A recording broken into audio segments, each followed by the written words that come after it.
Baruch haba b'shem Adonai, Hallelujah.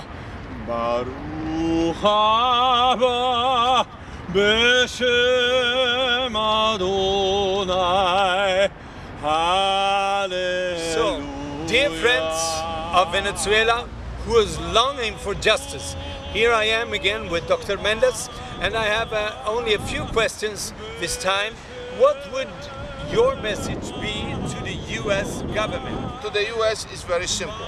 The United States government, since the very beginning of this narco-Castro regime, since the very beginning of Chavez coming to power, has been collecting information, very dramatic information. In the other tape, that the people who are looking at this might find us in YouTube. If they go www.youtube.com and then they write, there are 4 tapes.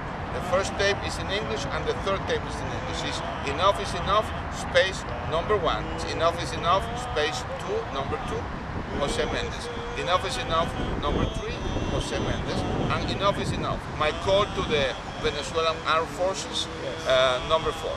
Number 1 and number 3 is in English. We made it at the Parliament, and we were then addressing the issues of OPEC. Number 2 and 4 are in Spanish. Now, the message to the United States government is very clear. Mr. Obama, it's about time for you to really seriously address the issues of the Castro narco regime, violations of international laws. They told me not to make this video, or else I'll be neutralized. So I may see that as a warning. I see that as an invitation. Allow me to reply. Passage of this law is not less than an outright declaration of war against the American people by the military connected power elite. Nobody believes you anymore. We cannot rely on the Assad regime. На разных этапах истории нашего государства. Que nuestras poblaciones han decidido recurrir. You have the rise of communists and fascists. He had been aiming to open an investigation into the country's president. Russian cargo trucks apparently have returned to Russia. Eres un cobarde si no vences el miedo. Only religion that acts like the mafia. Buonasera. In 1555, the great prophet Nostradamus predicted that the world was going to end in a worldwide war. 400 years later, the signs of his predictions are already becoming visible. With more than 16,000 active nuclear weapons, more than 190 countries ready for combat, and more than 40 armed conflicts in the world, all it'll take is a spark. Listen carefully. It takes a single bullet to kill a person, a single thought to create an idea, a single man to end the world as we know it. We all know that much, but what about the push that activates the trigger? What does it take to stop it? Hello, I'm a Venezuelan student. Can you keep a secret? Me neither. That's why we're here. I'm here to tell you a story, and like every story, this too has a middle, a beginning, and an end.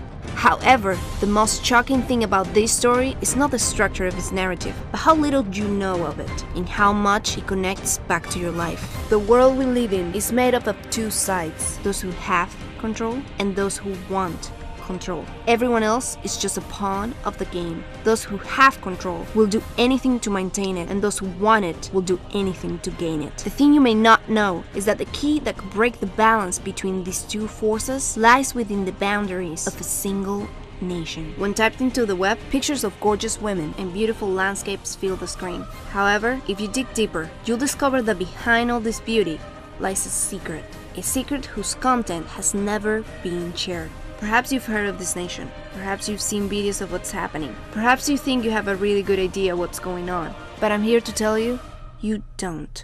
Get ready to witness the biggest misconception of the 21st century, and the one dirty little secret that could end the world as we know it. Let's begin. Meet Venezuela, a country where statistics reveal that before this video is over, someone will die. A country where seeing students get tortured is as common as texting. A country where people have to do 4-hour-long lines just to buy toilet paper. A country where people use Twitter to find medicine. A country where people use Facebook to learn the news. A country where making a joke about the government means getting arrested. A country where looking at the wrong person means death by nightfall. A country where talking about the last time you got robbed is an icebreaker. A country that has more casualties in times of peace than the United States does in the times of war. A country where being alive is a privilege. Let's pretend you're living in this country. Let's pretend you can't get out. Imagine you're stuck there for the rest of your life. What would you do? Would you assimilate?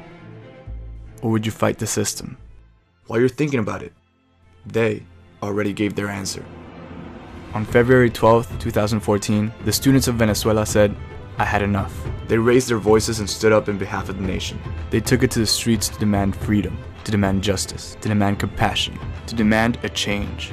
They filled the streets of every major city in the nation and walked with the same motto, a very simple one: freedom. They did so peacefully. They did so respectfully. They did so with the hopes that they could touch the government's heart. But instead, they were met with bullets, with torture, with murder. Several people were injured by the hand of the government's forces. But if that wasn't enough, 2 students were killed that very day. Since we're little, we're taught to run away from fights we can't win, to always know when to back down. These students didn't get that memo. Instead, they went head-on to fight against their own Goliath. Tense times in Venezuela. We begin in Venezuela, where the government is stepping up efforts to quell. Protests have turned deadly. 2 young Venezuelans died. And 5 people have died. At least 8 people have been killed. At least 15 people have died in those protests. With 28 people having been killed. Queremos tumbar al régimen. Nosotros queremos destruir es la mentira. You might be looking at Ukraine right now. But this is what's happening in Venezuela. Carl, this picture, do we know exactly what happened that led to this young woman's death? Her name, Genesis Carmona. Carmona is the second beauty queen to die in Venezuela. If I can, I will march with them because she died marching. Whenever they find a person thought to be a protester, they kill them without a trial. Somos estudiantes, no tenemos armas. Esto es lo único que tenemos. Y esto. Young people really have been at the forefront of these 2-week-old protests. They went to the streets with a different tone, a more rebellious one. They went prepared to give their all for freedom, ready to give their lives to fight for something they have never even witnessed with their own eyes. Something very abstract, but something they believed in dearly, something most of us take for granted, and something that could soon be expired for the rest of the world. Using sticks and stones against tear gas and bullets, using megaphones and signs against repression and brutality, using Facebook and Twitter against stations and networks, using the streets against oppression, they stood their ground. With a nationwide media blackout, their only form of communication became apps like Zello and other social media sites throughout the web, though these 2 were taken down for a few days by the government's intelligence force. Moreover, several news networks were silenced for broadcasting anything that had to do with the protests. And 3 armed men then proceeded to rob our crew of all the camera gear, all the transmission gear as well. Internet service is being shut down in cities. Our permit to work as a journalist in Venezuela has been revoked immediately. NTN 24, que hasta este momento ha estado en el 725 de DirecTV en Venezuela, pareciera que no. While the nation fell to pieces and the students were butchered in the streets, the rest of the population was left in the dark. Regardless, that didn't stop the fire in these students, nor their determination to stand up for what they believe in. Protesters flood the streets, rallying under the same call: freedom. However, the death toll has then increased to 43, and every day, more and more students are arrested, tortured, kidnapped, and killed, just for saying what's on their minds. For thinking differently, for being different, for fighting back. But for those of us who aren't sentimental, why should we freaking care? This little country known as Venezuela is the country with the biggest reserves of oil in the world. Whoever controls this nation controls an oil network of about $30 trillion. That's enough money to pay the collective national defense budget of every single nation in the world combined. 17 times. In addition to its oil, this nation possesses the 2nd largest natural gas reserves in the Americas. With all of this in mind, we shouldn't be surprised to see this nation thrive at a higher level than most oil-producing nations around the globe. However, this is hardly the case. Venezuela's recession makes it the worst performing economy in the hemisphere, and the government's rapacious fiscal deficit is feeding what is now the world's highest inflation rate. In addition to its economic crisis, Venezuela is ranked as the second country with most murders in the world, and its capital is currently regarded as the second most dangerous city in the entire planet. To put it in perspective, before you finish taking a shower, another Venezuelan will be killed. That's a mathematical fact. So how is it that the country, with arguably the best chances to thrive in the entire world, is considered the worst country in the entire planet? The answer is disturbing. As opposed to persuading the well-being of its citizens, this country follows a different agenda. An agenda that puts the rest of the world hostage, without many of us even knowing. In 1992, a man led a movement known as the MBR 200 and activated a scheme known by its codename Operation Zamora. A failed coup d'etat that left 14 soldiers dead and more than 143 civilian casualties. 7 years later, this man would rise up to become the next president of Venezuela. In 1999, he took control of the nation with promises of change, freedom, and stability, in direct contrast with our dark past. Known as probably the best political public speaker before President Obama, and believed to be the most charismatic man of his time, Hugo Chavez won the hearts of thousands of loyal followers and led the way for a new era. However, no one could predict the storm that would follow. No one saw the big picture. No one but this man. Uno de nosotros será presidente y aquel que sea electo dejará una huella imborrable en los próximos 15 años.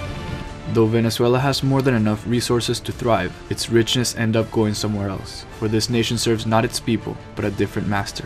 As opposed to the classic people versus government showdowns that happen around the world, Venezuela has two extra players playing this game. Known as the crucible of crime, terrorism, and anti-Western defiance, Venezuela is the single most important nation in the eyes of these guys. Perhaps one of the most brilliant minds in the hemisphere and the most sinister in the world.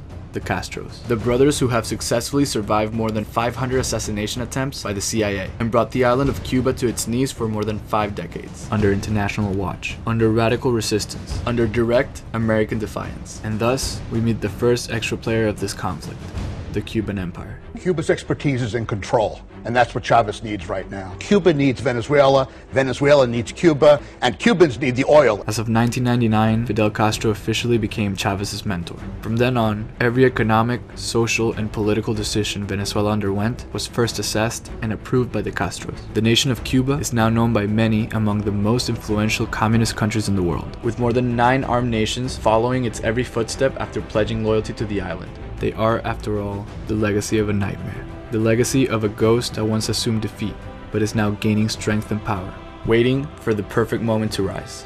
What are they trying to achieve? What every entity wants. Control. To gain enough power to be able to force their political ideology upon the rest of the world. With more and more allies joining in, their plans of turning South America into their first trophy could soon become a reality, giving them the leverage and political flexibility they need to move on to their next targets, enabling them to force their ideologies upon nations throughout the region and expand their control over the globe. As Cuba works as the mastermind of this operation, Venezuela is used as their personal cattle. Each year, Venezuela provides subsidies and irregular oil benefits to Cuba, which if added up, experts estimate their cost to be around $9.4 billion annually. This amount of aid is 2 times greater than that of the Soviet Union to the island during the Cold War. Without this aid, Cuba's economy would collapse, as would its influence around the world. Each year, more and more countries join the free giveaway of indispensable resources, earning a steady income from Venezuela's massive reserves in exchange for their loyalty and political affiliation to Cuba. What's holding them together? An ideology. What's keeping them together? A common enemy. A hatred that has burned within the structure of modern society since the fall of the Soviet Union. Each decade, more and more governments are built and financed by the Castros. And as Cuba's influence expands, so does the uncertainties of the people caught in the middle. Even the most dangerous countries and organizations benefit from disagreement. As for them, the enemy of their enemy is their friend. Iran and North Korea are a few examples of the danger of this alliance, as experts believe Venezuela has given enormous quantities of uranium to Iran for its nuclear program. Radical entities, like the notorious terrorist group Hezbollah, have settled in this nation and have been publicly aided by the Venezuelan government. Drug guerrillas, like the Revolutionary Armed Forces of Colombia, better known as La FARC, the most notorious guerrilla in South America and the most dangerous in Colombia, have been linked back to Venezuelan officials. As Venezuela provides them with weapons, shelter, and resources that are used to carry out operations in direct defiance of the Vienna Convention of 1988. In other words, the biggest drug cartel in the world is not a cartel, it's the Venezuelan government. Diplomats accused the Venezuelan government of close ties to Colombian rebels. Colombia has in the past accused Venezuela's government of sheltering drug traffickers. Every flight that is bearing cocaine or other drugs is coming from Venezuela. People believe that Hezbollah and some other of these terrorist organizations may actually be working with groups like the FARC. Hugo Chavez's Venezuela actively supports the FARC. Al-Qaeda basically charges for the passage of the drugs through their territory. Hezbollah seems to be operating openly and fearlessly in Venezuela. Office of Foreign Assets Control found troubling ties between a Venezuelan diplomat and Hezbollah. Let me get this straight. A specially designated global terrorist is a high-ranking Venezuelan diplomat. A story that really reads like a spy novel. It centers around a regular commercial flight between Tehran and Caracas, Venezuela. Among the passengers was a suspect in the plot to bomb New York's John F. Kennedy International Airport. Yet Iran is controlling this factory on Venezuelan soil, actually close to that uranium deposit. Though Al-Qaeda, Hezbollah, and Hugo Chavez differ in many ways, they share a common enemy. This brings us to the second extra player of this game, and perhaps the most petrifying of them all. Behold, the colectivos. ¿Qué son los colectivos? Que los colectivos. They're called colectivos. Los colectivos. With the aid of censorship and propaganda, there is a dangerous minority that actually supports the Venezuelan government. Led by the lies of the government's controlled media, the patriotism of this group has been compared to that of the Germans during the Nazi movement. This group of people idolizes the government. For them, politics is the highest hierarchy in society, even higher than religion. And many have publicly stated that they will give and take lives if necessary to defend the government that they call their own. And they are not bluffing. This minority has created armed militia groups known as the colectivos, which have been linked back to Venezuelan officials, meaning they are financed by the Venezuelan government. But since they are not technically part of the government, they come and go as they please. Since little, they are trained and taught to use deadly force if anyone dares to challenge the so-called revolution. They loot, steal, beat, rape, and murder the students, and then disappear as if nothing has happened. Similarly of how the KKK operated back in the dark days of American history. This group, known as the colectivos, come and go like the wind. It is this group that has done the most damage to the students, both physically and psychologically, as they have the ability to spread injustice, pain, and fear with impunity.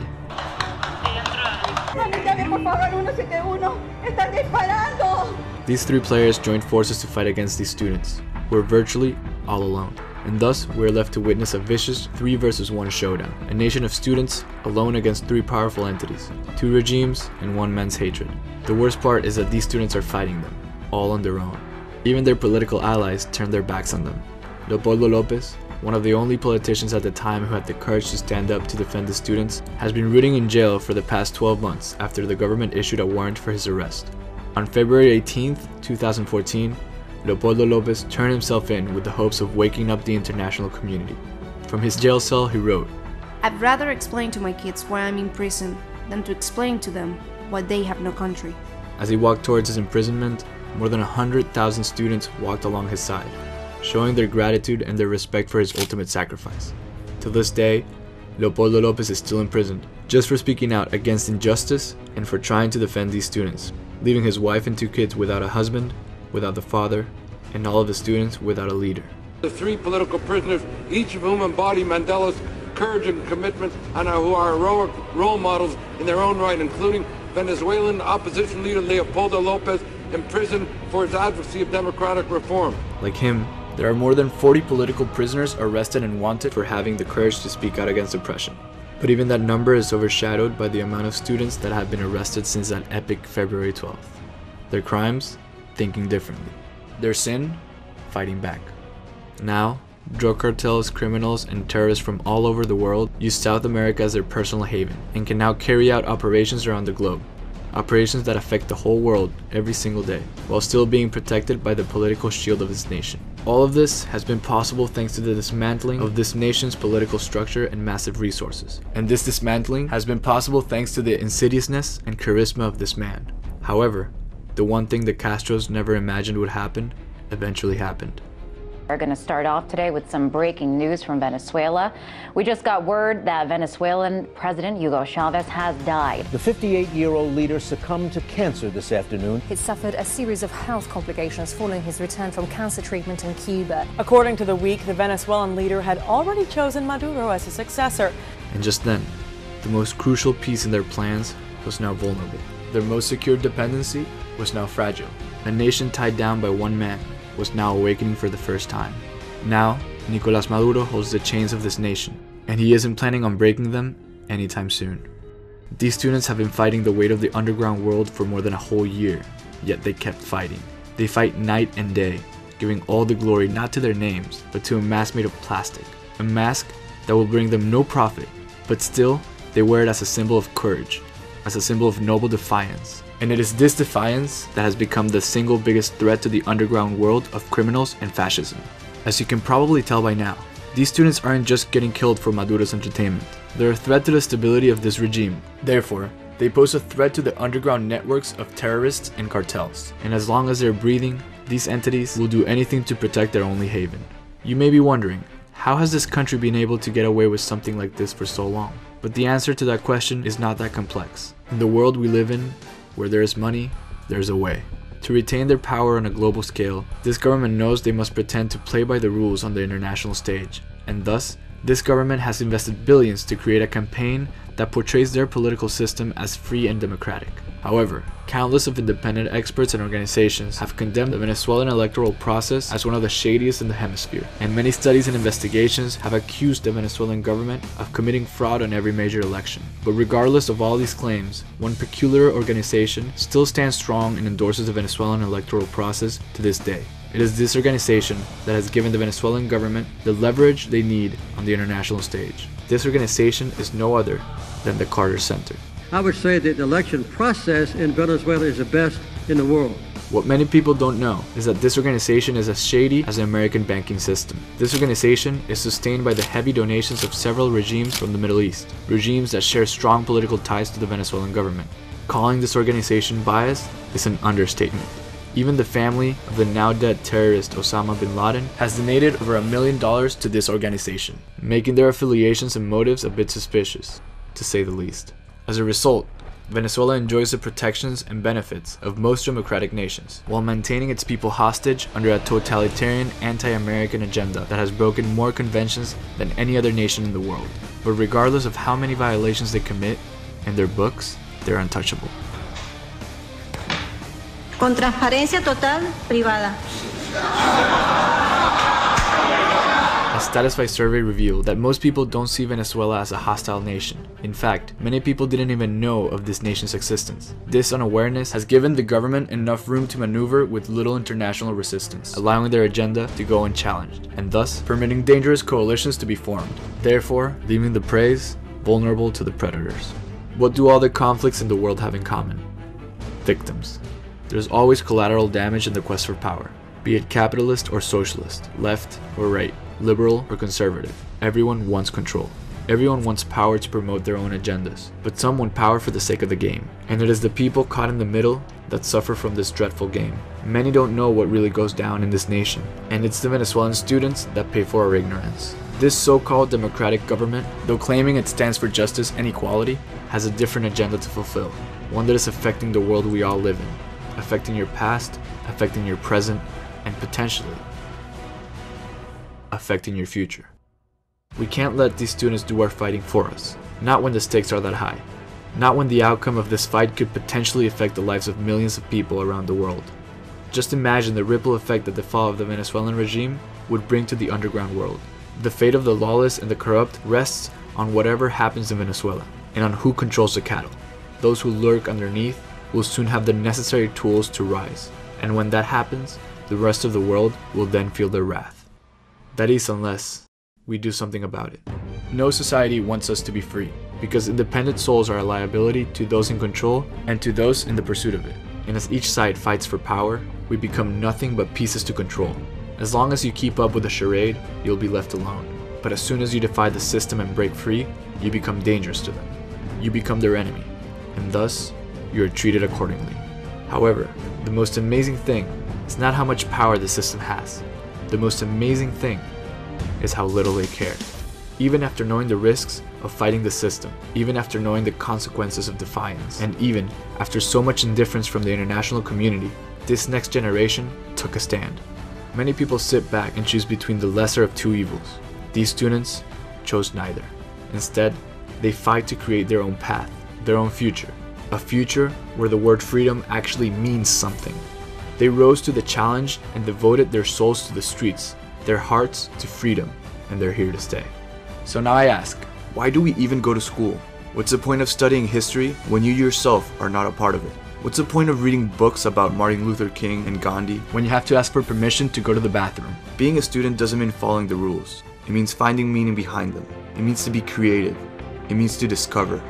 It means to let your imagination take over and take you to places you've never seen before. It means to be free. People spend their lives wondering what they would give for freedom. These students already gave their answer. They're fighting for their lives, with their lives. A student anywhere is a student everywhere. It doesn't matter where you're from, we're all headed the same way. We are the future. You know, we are signatories of the Universal Declaration of Human Rights, which is under the jurisdiction of the United Nations, of the American Declaration of Human Rights under the jurisdiction of the Organization of American States, and we are signatories of the Rome Treaty and many other covenants. And Article 23 of our Constitution states clearly that if a person that has been violated under human, civil, political, or labor rights, because there have been a very important labor apartheid not ever seen in the history of Latin America and the world. 23,000 people killed out of PDVSA, the oil industry of the state of industry of Venezuela, and all of this will be brought to the International Criminal Court in the context of the Rome Treaty, Chapter 7, crimes against humanity. Now, the message is also my son and my former wife were killed in the United States. And the United States government has sealed the record and has granted the assassin, the criminal associated with the crime. It's not a joke. I lost Daniel, my son. I lost Rosemary, my former wife. And one day, in my life or my death, I will be able to tell my son, and I have spoken to him about that, well, get into the United States Department of Justice Freedom of Information Act. Because I hand-delivered to Mrs. Geno a record of 1,400 pages, and then the government answered me telling me that there was no jurisdiction. So this practice of taking criminals and then taking the information, criminal information, and then co-participate with the criminals by granting them protected status, we cannot understand that kind of justice. Now for the American democracy. So it's about time to get serious. And there are many I just need to tell you there what they all forget. There is a God in heaven who sees everything. And he will bring justice to these people one day. Mr. Obama? That's right. Members of the United States Congress, members of the United States Senate, how much blood, how many crimes, how much narco-trafficking they will be continue investigating until taking actions against these criminals that are in Venezuela. As you know, they have kidnapped the institutions, there is no rule of law in Venezuela, and our question is, why, Mr. Obama? For instance, you know, why you send Mr. Shannon to talk to the president of the Venezuelan Assembly that in parallel the U.S. Department of Justice is indicting for criminal activities regarding narco-trafficking? Why? Why Mr. El Aissami, you know, has been so clearly identified with the terrorist groups in Venezuela, and one day Mrs. Aissami will need to face justice. So, concretely, yes, the U.S. government has an area of influence, which is Venezuela, and they have exceedingly abundant of evidence to act. When are you going to act, Mr. Obama? How much more pain and suffering will need to suffer the Venezuelan nation until you act? It's about time that the United States government, with all due respect, take action regarding the exceedingly abundantly above the threshold required as a matter of law. So the Minister of Defense, Padrino Lopez of Venezuela, he was nailed down before the criminal Fidel Castro, you know, and he forgot that he has duties, constitutional obligations under the Venezuelan law, Article 328, that says that the Venezuelan armed forces, and Mr. Evadri, it's about time to demand a total integral auditing of the Venezuelan industry.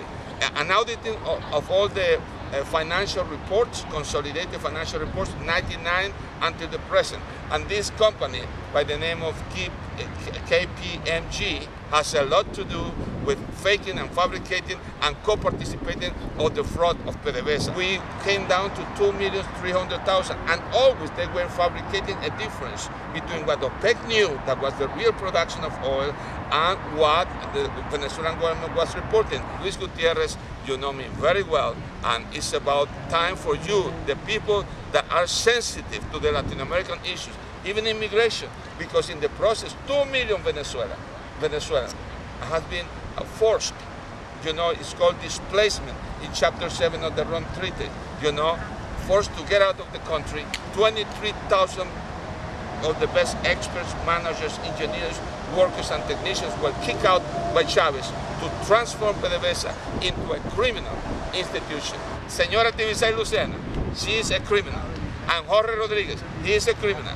And everyone involved in the engineering of fraud, a pattern of systematic repeated fraud, so much well documented that we are convinced it is impossible to win an election in Venezuela.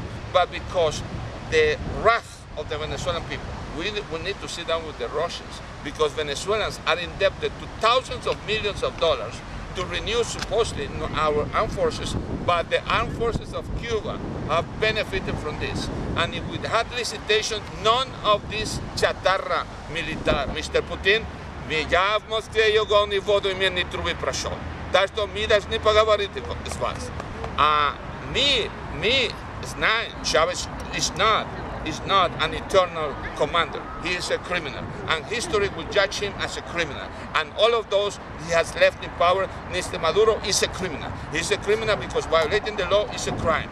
And all of those who are serving in the ministry are criminals. We will need to sit down with the Chinese, because the ambassador of China, the government of China, the leaders of those nations who have given us loans, they know that this loan has been approved in open, flagrant, blatant violation of our constitutions, and that has done hidden from the Venezuelan nation. And now we need to start the transitional government that will come, brothers and sisters from Israel. When are you going to stand that this regime of criminals are feeding, are financing, and are giving military, logistics, and diplomatic support to all the enemies of Israel? Mr. Cabello needs to be interrogated, and the U.S. government must make all the information that they have about the criminals of the narco-traffic regime. If our demand to the U.S. is the least that they can do, to make all of this information of public domain. Why they don't make this of public domain? There is a mystery, because in the process we have lost in the order of 10,000 Citgo gas stations, we have lost refineries, we have lost a lot of investments, and these investments belong to the Venezuelan nation, not to the U.S. Treasury. And with due respect, my 2 children were born in the U.S. General Raúl Isaías Baduel, sit down to avoid a civil war, because we know when a civil war starts, dear leaders of the International Criminal Court, you don't need to wait until more bloodshed will come to Venezuela. I am not a prophet, and I am not co-participating in anything whatsoever that is not prayers and fighting according to the law. But there will be an explosion in Venezuela. The wrath of the Venezuelan nation will come to pass. And there is no nuclear bomb. There are no Cubans' arms. There are no Russians' logistics support or Chinese logistics support that will stop the wrath of the Venezuelan nation for justice, that will stop the request of the Venezuelan nation to vindicate oceans of tears, oceans of blood, you know, to throw people away, innocent children and old people. It has happened days ago. And where is the international community? Where is the Office of the High Commissioner on Human Rights of the United Nations? Where is the Inter-American Commission taking action? Where is the House, the White House taking action? Where is the people, my beloved people of Israel, taking action? All of your enemies are in Venezuela. They are being fed and supported by this regime of criminals. I made a call to the mighty one of Israel, to the mighty God of Israel, our Creator, the God of Abraham, the God of Isaac, and the God of Israel, to bring justice to the Venezuelan people. Nobody's going to take my life without the God of Israel allowing it. So I call to peace. We need to pray. We need to fast, like in the primitive church. One spirit, one body, one mind, one soul, and get together to take these people out, get a transitional government that will be transparent, that will institutionalize, bring the institution and the rule of law to Venezuela. This evening, thank you so much for the opportunity. Thank you so much. God bless.